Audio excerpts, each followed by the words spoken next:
फरवा 18 साल की उम्र में शादी, फिर उसके बाद आपकी इतनी कामयाबियां और उस पे आपकी वालदा ने बड़ा कंट्रीब्यूट किया, तो इस सारे सफर को कैसे नरेट करेंगी? मेरे पेरेंट्स की शादी को 4 महीने हुए थे कि मेरे फादर की डेथ हो गई थी।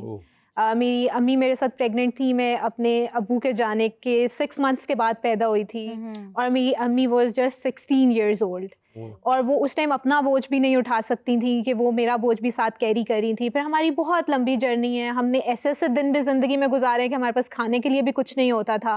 अब्बू बहुत कुछ छोड़ के गए थे, ऐसा नहीं था कि कुछ था नहीं, लेकिन हम तक नहीं पहुँचता था वो। फिर मेरी अम्मी के बहन भाई बहुत अच्छे थे, उन्होंने थ्रू आउट हमारा बहुत साथ दिया। और उसके बाद फिर मैं एक दिन स्कूल गई हुई थी, मैं ग्रेड 8 में थी कि मुझे आया जी लेने आई हैं कि आपकी मदर आपकी हाफ लीव के लिए आई हैं। अच्छा। तो जब हम घर गए तो मेरा रिश्ता देखने कुछ लोग आए हुए थे। अच्छा, फिर? तो फिर उसके बाद मेरी अम्मी को लगता था कि मुझे कुछ हो गया तो इसका क्या होगा। तो फिर मेरी अम्मी ने मेरी शादी कर दी, फिर मेरी एक बेटी हुई। तब तक अभी मैंने ये बिल्कुल भी नहीं सोचा था कि मुझे कोई करियर बनाना है। हाँ। लेकिन फिर मेरे हस्बैंड ने मुझे कहा कि नहीं, तुम्हें अपने पैरों पे खड़े होना है। और उनकी सपोर्ट और मेरी माँ की दुआ है कि मैं आज यहाँ हूँ। अच्छा फरवा, ये बताइएगा कि जो भी बंदा ब्यूटी पार्लर आता है या किसी एस्थेटिक सेंटर में जाता है, वो मेरा ख्याल 90% यही कहते हैं कि जी मैं जवान नज़र आना चाहती हूँ या जवान नज़र आना चाहता हूँ।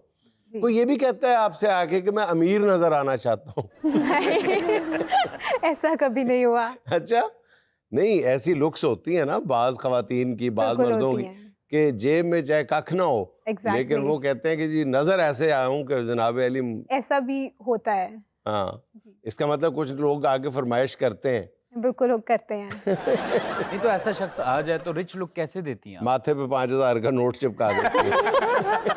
अच्छा, रिच लुक तो उसके अपने एस्थेटिक से आएगी ना, कि वो किस तरह ड्रेसअप होता है या वो किस तरह से अपना मेकअप कैरी करता है। पर्सनालिटी ऐसे इतनी जोगी हो कि उस पे पहनावा अच्छा लगे। अच्छा फरवा, आप एक कामयाब सोशल मीडिया इन्फ्लुएंसर भी हैं, ब्रांड्स आपके पीछे पीछे भागते हैं। एग्जैक्टली। आप हमें ये बताएं कि एक तो होता है ना कि लोग आते हैं कहते हैं जी मेरी ऐसी लुक हो वैसी लुक हो, ब्रांड्स क्या मैसेज देना चाहते हैं अपनी पब्लिक को? ब्रांड्स यही मैसेज देना चाहते हैं कि हमारा प्रोडक्ट सबसे अच्छा है और आप इसको अच्छे तरीके से प्रेजेंट करें लोगों के सामने। हमारी आवाम को ना गोरे होने का बहुत शौक है। गोरे होने का। और जैसे ही किसी ब्रांड के ऊपर वाइटनिंग या ब्राइटनिंग लिख दिया जाता है ना, तो वो उनका प्रोडक्ट बहुत ज्यादा सेल होता है। अच्छा, चाहे वो मोटापे की दवाई आप दे रही हैं या क्रीम दे रही हैं, साथ लिख दे रही है रंग भी गोरा करेगी। एक पतला होना है पाकिस्तानी अवाम को और एक गोरा होना है। ठीक है। और अच्छा, एक अमीर होना रातों रात। एक अमीर होना है। अच्छा, आप जो रिव्यूज देते हैं उस पे लोग बड़ा एतमाद भी करते हैं। बिल्कुल ऐसे ही है। तो आपने सच सच बताना है कि जो प्रोडक्ट्स आपके पास आती हैं आप पहले खुद भी यूज करती हैं या फिर रिव्यूज दे के तेरा के आसरे पे चल यूज करती हूँ। लेकिन ऑफ कोर्स के इतने सारे प्रोडक्ट्स होते हैं, सब यूज नहीं कर सकते, लेकिन फिर भी 2-3 दिन या 1 हफ्ते के ट्रायल के बाद ही मैं रिव्यू देती हूँ। अच्छा, कभी ऐसा हुआ है कि आपने रिव्यूज दे दिए किसी प्रोडक्ट के, बाद में आपको एहसास हुआ कि यार ये मैंने ज्यादती कर दी, ये नहीं देने चाहिए? होता है ये भी। अच्छा, फिर उसके बाद वो वाली वीडियो भी अपलोड करती हैं? वो हो चुकी होती है। पैसे ले चुकी होती हैं ये, अब पैसे तो नहीं वापस किए जा सकते ना। अच्छा फरवा जी, ये तो आपने बता दिया कि हमारी आवाम को गोरा होने का शौक है। अब आप हमें ये बताएं कि आप व्हाइटनिंग इंजेक्शन को प्रेफर करती हैं, व्हाइटनिंग ड्रिप को, या व्हाइटनिंग सीरम को? IV ग्लूटाथायोन बहुत इफेक्टिव है वाइटनिंग के लिए, लेकिन एक बहुत मिसकंसेप्शन है हमारी सोसाइटी में कि एकदम आपका 8 to 9 टोन्स लाइटन अप हो जाएगा ग्लूटाथायोन ड्रिप्स के बाद। 1 to 2 टोन्स जो है आप लाइटर हो सकते हैं ग्लूटाथायोन के साथ, और स्किन आपकी बहुत इवन टोन में आ जाती है, ग्लोइंग हो जाती है, लेकिन उसके साथ साथ आपको ये सीरम्स वगैरह भी ज़रूर यूज़ करने पड़ते हैं। और वाइटनिंग के लिए एक मेन चीज़ है कि आप कभी भी अपना सन ब्लॉक जो है उसको स्किप नहीं कर सकते। अच्छा फरमा, ये बताएं कि अब एक जनरल कॉन्सेप्ट है, अवेयरनेस कह लें या कॉन्सेप्ट कह लें, कि अगर एक दफ़ा एस्थेटिक क्लिनिक चले गए ना तो फिर जाता रहना पड़ेगा। एग्जैक्टली ऐसा ही है। ऐसा ही है, बिल्कुल मेंटेनेंस होती है ना, मेंटेनेंस के लिए आपको जाना पड़ता है। वो एक चीज कम छोड़ देता है कि नेक्स्ट टाइम। अब आपने अगर 12 IV ग्लूटाथायोन ली हैं तो वो आपको उसके बीच बीच में जो है वो मेंटेनेंस डोज भी लेनी पड़ती है। जब आप वीकली ले रहे हैं तो उसके बाद मेंटेनेंस डोज आपको मंथली लेनी पड़ती है, तो वो आपको जाना तो पड़ता है। ग्लूटाथायोन अगर इतना इंपॉर्टेंट है तो हम क्या इसको आलू शोरमे में डाल के खा सकते हैं? नहीं, बिल्कुल भी नहीं। अच्छा फरवा, जैसे फूड ब्लॉगर्स हो गए या कोई डिश खा ली, उसकी तारीफ करते हुए एक सिग्नेचर होता है कि अमेजिंग, वाओ, टेस्टी, आप लोगों का क्या सिग्नेचर? हम लोगों को होता है oh my God that's so good, ये सबसे अच्छा प्रोडक्ट है। जिसका 1.5 मिनट में रिजल्ट आ गया अच्छा फरवा, गर्मियों का सीजन है, आप हमें कोई ऐसा मेकअप टिप बताएं कि हमारा मेकअप बहुत देर तक स्टे करे। ये तो मैं बता देता हूँ, आप घर से बाहर ही ना निकले। मेकअप से पहले अगर आप आइसिंग कर लेना तो आपका मेकअप काफी लॉन्ग लास्टिंग रहता है। और फिर आपको ऑयल कंट्रोल फाउंडेशन लगानी चाहिए मैट। अच्छा, आपके मेकअप भी इतने शॉर्ट शॉर्ट होते हैं, जैसे शॉर्ट शॉर्ट आप जवाब दे रही हैं। मैं आधे घंटे में ब्राइडल मेकअप कर लेती थी। अच्छा फरवा, कोई ऐसा मेकअप का इम्तजाज बताएं, कोई ऐसा कॉम्बिनेशन बताएं कि आपका चेहरा भारी भी ना लगे, थोपा हुआ मेकअप भी ना लगे और आप अच्छे फ्रेश भी लगे। आपके पास एक टिंटेड सनब्लॉक होना चाहिए, एक बहुत अच्छा सा आपके पास कंसीलर होना चाहिए और सेटिंग स्प्रे बहुत अच्छा होना चाहिए जो लॉन्ग लास्टिंग करे आपके मेकअप को। सो आपको बार बार टचअप्स की ज़रूरत भी ना पड़े। एक अच्छा सा कॉम्पैक्ट पाउडर रख लें, कहीं अगर टचअप की ज़रूरत पड़ती है 2-3 घंटे के बाद आप उससे टचअप कर लें तो आप फ्रेश रहेंगे पूरा दिन। कितना सस्ता नुस्खा बताया, एक मेकअप आर्टिस्ट भी साथ रख लें। अच्छा फरवा, आजकल नो मेकअप लुक का बड़ा शोर है, तो ये किस किस्म की स्किन को सूट करती है और ये कैसा मेकअप होता है? इसके लिए आपकी स्किन बहुत फ्लॉलेस होनी चाहिए। जिनकी स्किन के ऊपर पिगमेंटेशन या एक्नी मार्क्स या टेक्सचर है उनके लिए तो ये बिल्कुल भी नहीं है। अगर आपकी बिल्कुल नीट एंड क्लीन स्किन है तो फिर आप नो मेकअप की तरफ जा सकते हैं। तो मैं समझता रहा हूँ कि ये नो मेकअप लुक जो है ये सिर्फ हिप्नोटिज्म से की जाती है। उसको मेकअप ये बता दिया जाता है कि मैंने तुम्हारा मेकअप कर दिया है, इतना बिल बना है दे दो, और मेकअप किया नहीं जाता। नो मेकअप लुक में ज्यादा प्रोडक्ट्स यूज होते हैं।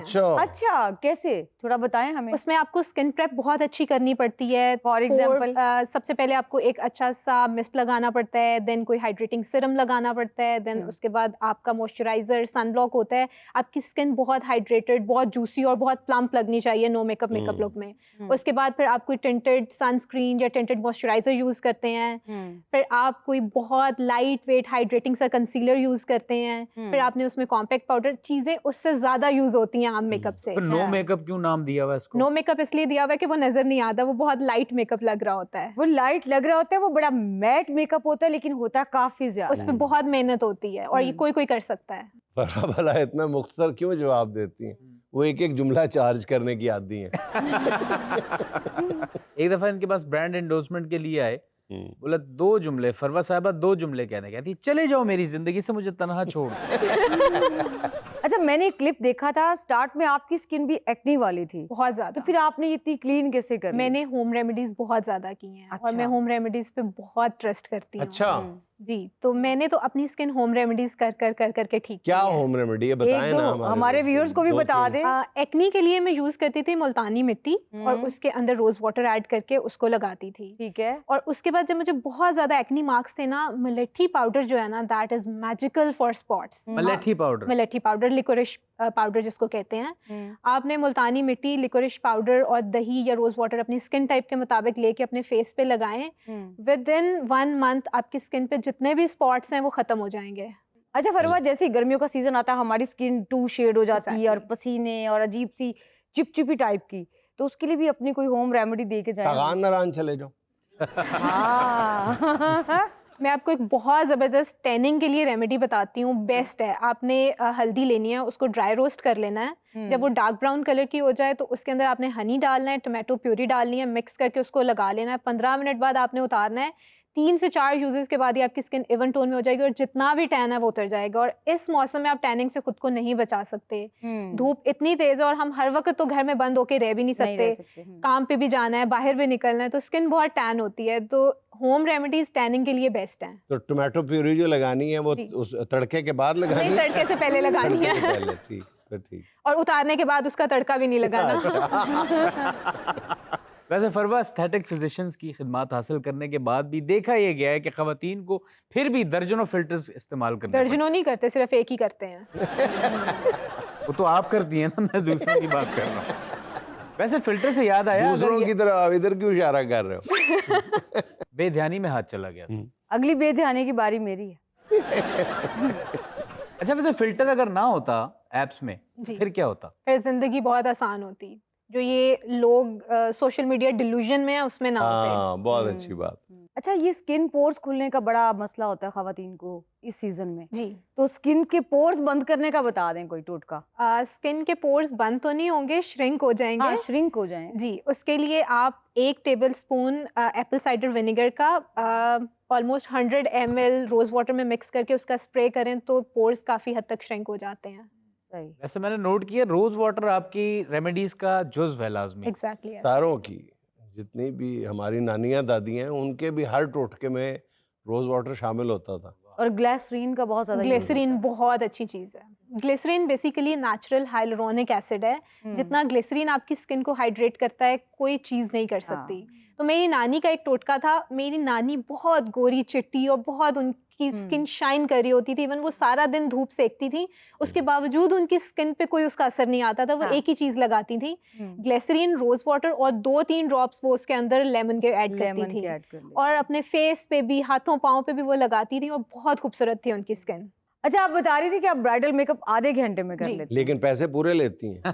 पैसे पूरे लेती हूँ लेकिन मेरा एक मैंने शुरू से रखा हुआ है, जब भी मैं मेकअप करती हूँ मैं अगले के बजट के हिसाब से चार्ज करती हूँ। अच्छा फरवा, जब ब्राइडल मेकअप होता है तो उसमें कोई खवातीन मोस्टली कौन सी गलतियां करती हैं? कोई 2-4 ऐसे टिप्स दे दें। बहुत ज़्यादा फाउंडेशन की जो लेयरिंग होती है ना, हम्म, उससे ब्राइड का पूरा इवेंट खराब हो जाता है। ठीक उससे है। आपके स्माइल लाइंस आ जाती हैं, अंडर आइज आपके जो है वो ये सारी लाइंस विजिबल हो जाती हैं। तो लेयरिंग मिनिमल रखनी चाहिए। अच्छा जी, सुहाना का सवाल 4 ऑप्शंस के साथ एक आपने सेलेक्ट करनी है। सवाल ये है, अगर आपके इख्तियार में हो तो इनमें से किस पर पाबंदी लगाएंगी? मेकअप के बाद फिल्टर लगाने पर, मेकअप के बाद उधार करने पर, मेकअप के बाद शोखियां मारने पर, मेकअप उतार कर बच्चों के सामने अचानक आ जाने पर। मेकअप के बाद फिल्टर लगाने पे।